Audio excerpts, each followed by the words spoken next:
Good morning po sa inyong lahat at welcome po sa ating pong daily vlogging. Ang topic po natin for today is we are born to walk with God. Lahat po tayo ay pinanganak sa Panginoon para po lumakad sa Diyos with God, kasama ang Panginoon. Hallelujah. So, ang ating pong verse for today is Genesis 5:22 to 24. Sabi dito, Enoch walked with God 300 years and had son and daughters.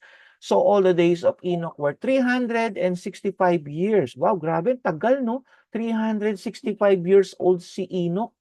Grabe. And Enoch walked with God and then one day he disappeared for God took him. Wow. So pag-usapan natin yung walking with God. Ito po yung example natin. Si Brother Enoch. Okay, si Brother Enoch po, sabi diyan, walk with God for 300 years. So, nabuhay siya 365 years. So, can you imagine, mga kasama mga kapatid, pwede pala tayong mabuhay ng ganong katagal. Pero sa panahon na to, hindi na po natin pangarapin mabuhay ng ganong katagal. Sa susunod na buhay na po. Amen? So, si Brother Enoch po, okay, dahil po sa sumunod kay Lord, naglakad kasama si Lord, hindi kasama ang Lord, kasama si Lord na naglakad, okay, sa buhay na to. Can you imagine one day he disappeared? Yes, hindi po siya nakaranas ng kamatayan. Siya po ay na-rapture, siya po ay kinuha ng Panginoon patungo ng langit na hindi po niya naranasan ang death. Hallelujah. So, pwede pala yun. Yes, mangyayari po yun pag dumating na ang Panginoong Jesus. Okay, ibang topic po yun. Okay, punta tayo dito. God's desire is that we might walk with Him. We might walk with Him. Kasama natin maglakad ang ating Diyos. Many times, people think that to be a Christian means that God walks with me. Yung bang tipong akala ng iba, si Lord yung naglalakad, kasama tayo. Di ba? Kasama natin. Naglalakad ka, kasama natin si Lord. Parang ganun. So in short, hindi po dapat ganun. Si Lord naglalakad, kasama tayo. Hindi tayo naglalakad kasama si Lord. Baliktad po yun kasi. So in other words, whether I go, God's go. Yun po yung term ng tao. Whether I go, God's go. But we are called to align our lives to the life of God. Not the other way around. We walk with God. So si Lord naglalakad, lalakad tayo kasama niya.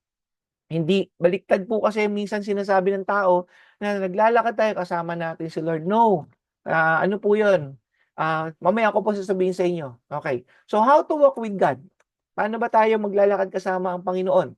So walking in His presence. Yan. So ito na nakaset na yung si Lord naglalakad. Susunod na lang po tayo. Okay? Sa ginagawa niya. So walking in His presence. Hebrews 13:5. God has said, never I will leave you nor forsake you. Matthew 28:20, I am with you always even to the end of the age. So kasama natin si Lord. Amen? Pag naglalakad si Lord, kasama tayo, hindi tayo iiwanan ni Lord, hindi niya tayo pababayaan.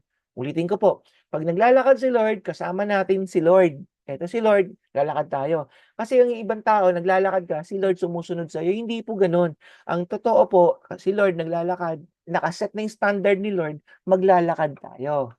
Okay, kasama niya. Kaya sabi niya dito in Hebrews and in Matthew, I will never leave you nor forsake you. I will be with you always even to the end of the age. So ganun po yun, hindi kanya iiwan kasi minsan nangiiwan din, di ba? Pero si Lord hindi nangiiwan. So God has promised never to leave us. His presence is always with us. His presence is always with us. The question, however, is not whether God is in our presence, but whether we are walking in His presence. Yan. So hindi po yung sa presence natin, tayo po ay dapat nasa presensya niya. Ulitin po natin hindi sa presence natin nandun si Lord. Tayo po ang nasa presence ni Lord. Okay? Dapat tayo ang nasa presence si Lord, hindi si Lord ang nasa presence natin. Okay, yan po, malinaw po Okay, so ang Psalms 89 verse 15, mapalad ang taong sa iyo sumusamba, sa pagsamba nila ay inaawitan ka at sa pag-ibig mo ay namumuhay sila. So, walking with God in His presence is about worship. Papasok ka doon. Kasi nakaset na yung standard ni Lord na paano siya maglakad, paano yung kanyang ruling ship, paano yung pagiging standard niya ng pagiging righteous, yung kanyang kingdom culture, nakaset na yan eh. So kailangan doon tayo pupunta sa kanyang kaharian. Kaya nga tinubos tayo, 'di ba po? Ibig sabihin ng tubos, ni-redeem ka. Ikaw na ay pagmamay-ari ng Diyos. Kasi nga dating buhay po natin ay doon tayo sa kasalanan at ang nagmamay-ari sa atin. Ang kasalanan po ang kaaway. So nung tinubos tayo ng Panginoong Hesus doon sa kaaway, tayo po ay pagmamay-ari na ng Panginoon. Kaya kailangan tayo ay pumapasok doon sa kanyang presensya, sa kanyang kaharian. Okay? Dahil ni-redeem tayo. So pag nandoon na yung pumasok tayo doon, doon tayo sa presensya niya, 'di ba? Nandun tayo sa presensya niya, it's about worship. Wala tayong gagawin po sa heaven, mga kasama, mga kapatid, kung hindi sambahin ang ating Diyos na buhay. Yan po ang isang number one, paano tayo lumakad sa Panginoon. Laging sinasamba ang Panginoon. Okay, worship, importante po yan. Hindi po siya nakatingin sa ganda at galing ng ating mga boses. Nakatingin si Lord sa puso po natin, paano natin siya sasambahin sa katotohanan at sa Espiritu. Pangalawa po, walking in His ways. Paano ba tayo lalakad? Di ba? How to walk with God. Walking in His ways. Katulad ng sinabi ko kanina, nakaset na po yung standard ni Lord. So, papasok na lang po tayo sa kanyang sistema, sa kanyang process, sa kanyang culture. So, walking in His ways. Ano po ba yung pamamaraan niya, yung kultura meron doon? Ano po ba yung merong kaugalian sa kaharian ng Panginoon? Sabi ng Isaiah 2:3, "Come, let us go up to the mountain of the Lord, to the house of God of Jacob. He will teach us His ways so that we may walk in His path." Tingnan po natin dito. He will teach us His ways. Tuturuan naman tayo ni Lord. Hindi naman po siya madamot. I-educate niya tayo. I-build up niya tayo para magkaroon tayo ng kingdom culture mindset. Meron tayong lifestyle ng kaharian ng Diyos. Meron tayong pamumuhay at pananaw ng kaharian ng Panginoon. Yung kanyang puso. Ano ba yung meron ng laman ng puso ng Panginoon? Ano ba yung gusto at ayaw ng Diyos? Sabi nga po dyan, He will teach us His way so that we may walk in His path. Hindi yung path natin, hindi yung paano tayo kumilos, gumawa, kung hindi yung path ng ating Panginoon. Doon tayo susunod. Amen? Kasi nga po, tinubos tayo. Wala na tayong pagmamay-ari sa sarili natin. Pagmamay-ari tayo ng Panginoon dahil tinubos tayo ng Diyos. Yan. So, yun po yung dalawang yun, pagsamba at paglakad po natin sa Panginoon. Dito po sa paglakad natin sa Panginoon, ituturo po sa atin paano ba tayo lalakad sa kanyang pamamaraan, sa kanyang ways, sa kanyang path. Okay, number one, kailangan saliksikin mo ang Diyos. Seek Him. Seek Him. Saliksikin natin ang Panginoon. Isaiah 40 verse 4, sabi dito, "The sovereign Lord has given me an instructed tongue to know the word that sustains the weary. He wakens me morning by morning, wakens my ear to listen like one being taught." So, in short, sabi pa ni Isaiah dito, ni Prophet Isaiah, every morning, ginigising siya ni Lord. Every morning, 'di ba? Paggising sa kanya, binubuksan ng Lord yung tenga niya para makarinig siya. So I hope gano'n din tayo, mga kasama, mga kapatid. Every day, every morning, ginigising tayo ni Lord para makinig ka. Makikipag-usap siya sa atin, makikipagkuwentuhan siya sa atin. And through pamamagitan po ng mga bagay na tinuturo po natin about paano tayo makakapakinig sa Panginoon. Seek Him and you will find Him.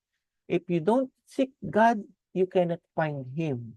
Mapapansin po natin, mas inuuna pa natin ng maraming bagay sa mundong 'to, na kung saan, kung ano yung hinahanap mo, yun yung natatagpuan mo. Hinahanap mo ang problema, tatagpuan mo yan, 'di ba? Hinahanap mo ang, kapaguran sa buhay mo, dahil araw-araw yun na lang ang pinupuntahan mo, ay mapapagod ka talaga diyan. Pero pumunta ka kay Lord.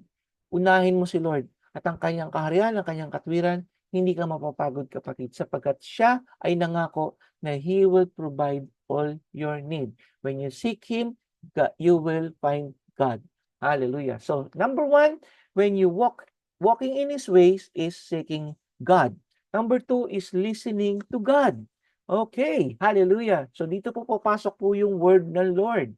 So, sabi ng Psalms 131 verse 2, "But I have stilled and quieted my soul, like a weaned child with its mother, like a weaned child is my soul within me." Ano po ba yung sabihin nito? In Tagalog, sabi niya, pinatahimik ng Panginoon ang aking kaluluwa. Kasi po, minsan ang buhay po natin talaga napakagulo, di ba? Ang dami natin iniisip, ang daming stress sa buhay. So, kailangan tayo manahimik. So sabi dito ni King David, like a weaned child, yung nagpapasuso, nagpapadede, isang bata na nandun sa kanyang ina, 'di ba? At nakikinig lamang, wala siyang ginagawa kundi nandun lang siya sa yakap-yakap ng nanay niya. So ganun din po tayo, we must listen to God. Amen? So doon po kailangan makikita natin, maririnig mo ang boses ng Lord kung payapa ka, kung tahimik ka. Amen? So patuloy natin pag-aaralin ito. Bukas po, subaybayan po ninyo ang ating pong part 2 nito pong ating pinag-uusapan na we are born to walk with God. So God bless you at tayo manalangin po muna. Salamat po o Diyos sa panibagong topic na to na tinuturuan mo kami na kami po mga mananampalataya pinanganak, Lord God, para lumakad kasama ka, Panginoon. Salamat po na hindi ikaw ang kasama namin sa paglakad namin dito, kung hindi dapat kami ay lumakad kasama ka, Lord. Ikaw yung sinusundan namin, Panginoon. Kaya po, Lord, thank you for this message for today, O God. Bless niyo po ang bawat sumusubaybay at nakikinig na ito sa pangalan ng Panginoong Hesus. Amen and amen. So God bless you. Have a great day and have a good week.